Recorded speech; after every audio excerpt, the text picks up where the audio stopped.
पर्वत से गौरा को लेकर चल रहे हैं। मैया अपने आंचल को फैला लीजिए और मैं निवेदन करना चाहता हूँ कि जो भी मैया वहाँ बैठी हैं, आप पांडाल में आकर बैठ जाइए। पांडाल की बड़ी विशेष महिमा होती है, क्योंकि पांडाल में बैठकर जो कुछ भी मांगा जाता है वह अवश्य पूर्ण होता है। और मैया मैं सौगंध खा के कहता हूँ कि मैंने भी शिव महापुराण की पांडाल में बैठकर बाबा से कहा था कि हे बाबा, मुझे तेरी कथा कहनी है, मुझे तुझे तेरे चरणों का दास बनना है। बाबा कुछ ऐसा कर दे कि हे नाथ, मैं भी तेरी कथा कहने लग जाऊं, बाबा तेरी महिमा का गुणगान करने लग जाऊं।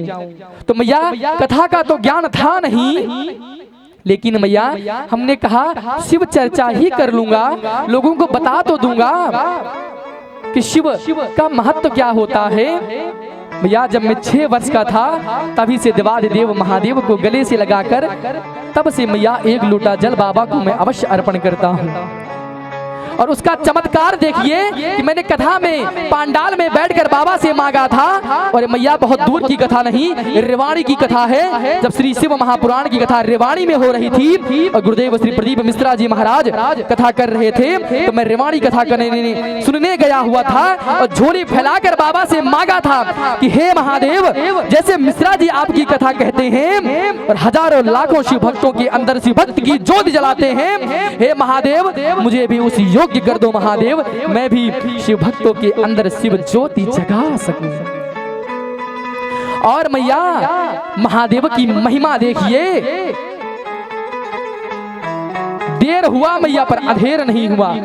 पूरा 2 साल बाद जनवरी का समय था मैया,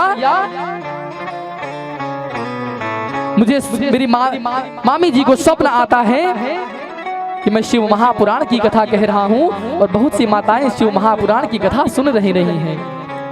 मेरी मामी जी ने मुझसे कहा कि मैंने स्वप्न में यही देखा है लाला, तू कथा कह रहा है और सब सुन रहे हैं। हमने कहा मैया हम पढ़ने लिखने वाले बच्चे कहाँ सब कथा उठा कहने सुनेंगे। मैंने माँ की बात को अनदेखा कर दिया। फिर बात है मैया 20 मई 2025, कुछ समय पहले ही प्रदीप भैया को स्वप्न आया है सुबह 5 बजे कि गुरुदेव महाराज आप दिव्य शिव महापुराण की कथा कह रहे हैं। हजारों की संख्या में, लाखों की संख्या में माता उस शिव भक्ति में झूम रही हैं। हमने कहा भैया ना हमने कथा कभी सीखी है ना सुनी है, तो मैं क्या कहूंगा बाबा की कथा। उन्होंने कहा गुरुदेव वही मैं भी सोच रहा हूँ कि ना आपने कथा कही है ना मेरी करवाने की सामर्थ्य है। मेरे पास इतना धन भी नहीं है कि मैं कथा करवा सकूं, पर यह जो स्वप्न मुझे आया है और स्वप्न में मुझे आज्ञा भी हुई है कि आपको शिव महापुराण की कथा करवानी है और पंडित प्रद्युम्न शास्त्री से करवानी है। भैया सुबह मेरे पास मंदिर में पहुंचते हैं और कहते हैं गुरुदेव ऐसा ऐसा मैंने स्वप्न देखा है। हमने कहा भैया आप कौन? उन्होंने कहा कि हम प्रदीप मिश्रा जी हैं, हम यहाँ पे रहते हैं, हमें स्वप्न आया है और हम आपके पास आए हैं। सोचो मैया ना जान ना पहचान, लेकिन स्वप्न में महादेव ने आकर कहा कि कथा कहनी है और करवानी है। हमने कहा कि अगर महादेव की आज्ञा है तो मैं कथा को अवश्य कहूंगा, लेकिन महादेव मुझे भी एक बार स्वप्न देकर कहें कि लाला तुझे मेरी कथा कहनी है। कई दिन बीत गया मैया, 4 दिन 5 दिन मुझे स्वप्न नहीं आया। फिर मैंने अपने गुरुदेव को फोन किया कि गुरुदेव ऐसी ऐसी परिस्थिति है। मैं अपने गुरुदेव से बचपन से ही जुड़ गया था। मेरे गुरुदेव ने मुझसे कहा कि बेटा वो लोग तुम्हारे माध्यम हैं। जिस प्रकार अशोक वाटिका में बैठी माँ सीता माँ को स्वप्न नहीं आया, त्रिजटा नाम राक्षसी ने एका, राम चरण रति निपुण विवेका, सबने बोल सुनाए से सपना और सीता से करही हित अपना। जैसे स्वप्न माता को नहीं आया त्रिजटा को आया, वैसे आज स्वप्न तुम्हारे प्रदीप भैया को आया है, तुमको नहीं आया है। तो जान लो यह स्वयं महादेव का ही आदेश है। मैंने कहा भैया अगर मेरे महादेव का आदेश है मैं कथा कहूँ तो मुझे कुछ आए या ना आए भैया, पर मैं कथा अवश्य कहूंगा। मैया कथा की तैयारी हुई, मांग कर तखत लगाया गया, पर्दा लगाया गया। और मैया जिस दिन पहली बार मैं गद्दी पर बैठने जा रहा था, समालका ग्राम और क्षेत्र है, अपने गुरुदेव को काशी में ही मैंने प्रणाम किया यहीं से कि हे काशी में रहने वाले मेरे गुरुदेव, आपको सत सत बार नमन है। और मैं वही शिव मंदिर में जाकर मैया बाबा से कहा कि आपने आज्ञा तो दे दी है, पर मैं कहूंगा क्या मैया बाबा, तनिक मुझसे कहिए तो जरा। अंदर ही अंदर भाव उत्पन्न हुआ, तू जाकर गद्दी पर तो बैठ। मैं कहा कि मैं गद्दी पर बैठूंगा मैया बाबा, पर मुझसे पहले आप जाकर गद्दी पर बैठो, मैं तेरी गोद में बैठकर तेरी कथा कहूंगा। बचपन से ही मैं गुरुदेव हनुमान जी को अपना गुरुदेव मानता हूँ। अपने गुरुदेव से प्रार्थना किया कि कोई सुनने आए ना आए, तुम सामने बैठे रहना सरकार, मैं कथा कहूंगा, तुम कथा सुनोगे। गद्दी को प्रणाम करके मैं गद्दी पर बैठ गया। जैसे ही मन ही मन बाबा का ध्यान किया, मैया मैं सत्य कहता हूँ, आज भी पुस्तक बंद है, तब भी पुस्तक बंद थी। पूरी कथा कह डाला मैया, और क्या कहा मुझे खुद भी याद नहीं, लेकिन इतनी दिव्य कथा हुई मैया कि कथा के अंत समय में लगभग 300 लोग बैठे थे प्रांगण में। और अगले दिन मैया कथा का पांडाल लग गया, टेंट लग गया, लोग पानी बांटने लग गए, लोग प्रसाद बांटने लग गए, दरी बैठने लग गई, और 800 लोग कथा में, हजार लोग कथा में आने लग गए।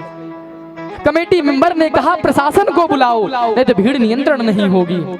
और जब मैं गद्दी पर उठ के प्रणाम करके बाहर गया, प्रदीप भैया ने कहा गुरुदेव कथा बहुत दिव्य हुई, आपने कहा तो कभी सीखी ही नहीं है। हमने कहा भैया हमने क्या बोला मुझे कछु याद नहीं है, जो मेरे नाथ ने मुझसे कहलाया मैं वही कहा। और आज भी मैया गद्दी पर बैठा, पुस्तक बंद है, मात्र इतना ले आता हूँ हिंट डालकर कि यही कथा कहनी है, नहीं तो मैं कथा में इतना लीन हो जाता हूँ कि कथा क्या कह रहा हूँ और कहाँ चला जाता हूँ पता भी नहीं चलती है। इसीलिए एक पेज पे मैं लिख के लाता हूँ कि यही आज मुझे बोलना है, भटकना नहीं है। लेकिन भैया जब मैं कथा प्रारंभ करता हूँ तो मैं बाद में देखता हूँ कि जो मैंने लिखा है मैंने कुछ नहीं बोला है। भैया ये महिमा किसी और की नहीं, स्वयं मेरे महादेव की है, जो इसका प्रमाण देते हैं कि कलयुग में वो साथ विराजमान हो रहे हैं। और एक कथा वो स्वयं कह रहे हैं, क्योंकि मुझ में सामर्थ्य नहीं है मैया मैं शिव कथा कह सकूं, एक बार मैं मुंह से शिव कह सकूं, इतना भी सामर्थ्य मुझ में नहीं है माँ। लेकिन मैंने इतना सुना है, जन्म मृत्यु जरा व्याधि पीड़ितम कर्म बंधनई त्राहि माम शरणागतम त्राहि माम। जन्म मृत्यु जरा व्याधि, कैसी ही समस्या क्यों ना हो, जन्म जन्मान के पाप ही क्यों ना हो, मैया जो मेरे महादेव के शरण में आकर त्राहि माम कहता है, महादेव कहता है, महादेव उसके समस्त पापों का नाश करके उसे अपनी शरणागति प्रदान कर देते हैं। बोली शरणागति भगवान की जय हो, भक्त वत्सल भगवान की जय हो। मैया जिन बाबा ने मुझ पापी पर भी इतनी कृपा कर दी है, मुझ तुच्छ पर इतनी कृपा किया है ना मैया, अरे मैया मैं करता ही क्या था, मात्र उनके चौखट पर नित्य दिन जाकर सुबह शाम पंचामृत से अपने बाबा का अभिषेक करता था। बचपन से मेरी आदत थी बाबा को दूध दही शक्कर घी शहद से स्नान करवाना। जेब में पैसे नहीं है, कोई रिश्तेदार दे देते थे, कुछ खर्च करने के लिए पिताजी जब पॉकेट मनी देते थे मैया, तो मैं उससे अपने महादेव की उपासना कर लिया करता था। लेकिन मेरे पिताजी काशी विश्वनाथ से आचार्य हैं, तो संग का असर पड़ता है।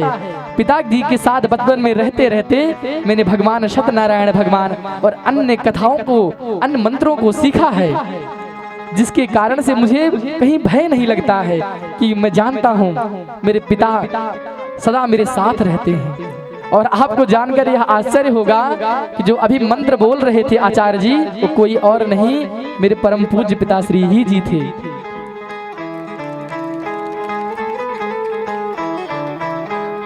भैया इसीलिए मैं कहता हूँ माता पिता गुरुदेव के चरणों में इतना सामर्थ्य है ना कि जैसे मूक होए बाचाल पंग चढ़ई गिरवर बहन, जैसे गूंगा भी बोलने लगता है रामचरितमानस के पाठ से, लगड़ा भी पर्वत चढ़ जाता है, वैसे मेरे महादेव की कृपा से माता पिता के चरणों की प्रताप से अज्ञानी भी बोलने लग जाता है। ये सब कुछ कृपा मैया मेरे बाबा की है, मेरे महादेव की है, मेरे शंकर की है, मेरे प्रभु मेरे नाथ की है। मेरे प्रभु कहते हैं मैया, मेरे नाथ कहते हैं